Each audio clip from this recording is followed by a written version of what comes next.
ने सभी नागों को आशीर्वाद दिया। उस दिन से सभी नाग श्रद्धा के एक बार माता पार्वती नागलोक से लौट रही थीं। रास्ते में चलते चलते उनकी दृष्टि एक शिवलिंग पर पड़ी। शिवलिंग बहुत समय से उपेक्षित पड़ा था। चारों ओर गंदगी थी। माता पार्वती का मन व्यथित हो उठा। वे तुरंत वहां पहुंचीं और अपने हाथों से शिवलिंग की अच्छी तरह सफाई करने लगीं। फिर प्रेम और श्रद्धा के साथ उसकी पूजा करने लगीं।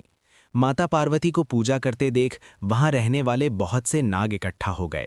सभी नाग लज्जित होकर विनम्र स्वर में बोले, माँ, आपकी जय हो, हमें क्षमा कर दीजिए। हम इस शिवलिंग की रक्षा नहीं कर पाए, हमसे बड़ी भूल हो गई। तभी अचानक वहां एक बहुत ही डरावना और घमंडी नाग आया। उसका शरीर विशाल था और आंखों में क्रोध भरा था। उसने अपने शरीर के बल से बाकी सभी नागों को दूर फेंक दिया। माता पार्वती ने यह दृश्य देखा तो उन्हें बहुत दुख हुआ। उन्होंने उस नाग से कहा, तुम्हारी इतनी हिम्मत कैसे हुई कि मेरे भोले भक्तों के साथ ऐसा व्यवहार करो? उन्हें डराने और अपमानित करने का तुम्हें कोई अधिकार नहीं है। वो खूंखार नाग हंसते हुए बोला, मुझे स्वयं महादेव से बल मिला है। यहां आपकी कोई बात नहीं चलेगी। मुझसे अधिक शक्तिशाली कोई नाग नहीं है। आप चाहें तो अभी यहां से चली जाएं। इतना कहकर उसने माता पार्वती को धक्का देने का प्रयास किया। उसी क्षण वहां महादेव प्रकट हुए। उनकी आंखों में क्रोध था। उन्होंने कठोर स्वर में कहा, तुमने ये क्या कर दिया? तुमने मेरी प्रिय को अपमानित किया है। वो घमंडी नाग बोला, मुझसे अधिक बलवान कोई नहीं है, आप भी नहीं।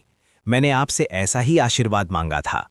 तब माता पार्वती आगे आईं और बोलीं, जो दूसरों को सताता है उसका अंत निश्चित होता है। आज मैं तुम्हें अपना सामर्थ्य दिखाऊंगी। उन्होंने महादेव की ओर देखकर सिर झुकाया और कहा, स्वामी, मुझे ऐसा बल दीजिए कि मैं इस अत्याचारी नाग को इतनी दूर भेज दूं कि वो फिर कभी नागलोक की ओर लौट ना सके। महादेव ने माता पार्वती के सिर पर हाथ रखा और उन्हें अपना बल प्रदान किया। तुरंत ही माता पार्वती का रूप बदलने लगा। वे एक विशाल नाग का रूप धारण कर चुकी थीं। फिर दोनों नागों के बीच भयानक संघर्ष हुआ। धरती कांपने लगी। कुछ ही समय में माता पार्वती ने उस खूंखार नाग को पकड़कर इतनी दूर फेंक दिया कि वो फिर किसी भी जन्म में नागलोक के पास भी ना आ सके। अब सभी नाग भय से मुक्त हो चुके थे। वे माता पार्वती और महादेव के पास आए, सिर झुकाया और बोले, माँ, उसी नाग के डर से हम इस शिवलिंग की पूजा नहीं कर पाते थे। वो हमें पास आने नहीं देता था। आज आपने हमें मुक्त कर दिया। माता पार्वती और महादेव ने सभी नागों को आशीर्वाद दिया। उस दिन से सभी नाग श्रद्धा के साथ शिवलिंग की सेवा और पूजा करने लगे। फिर भी माता पार्वती बोल रही हैं, जो इस कथा को देख रहे हैं, उसने मेरे महादेव के लिए लाइक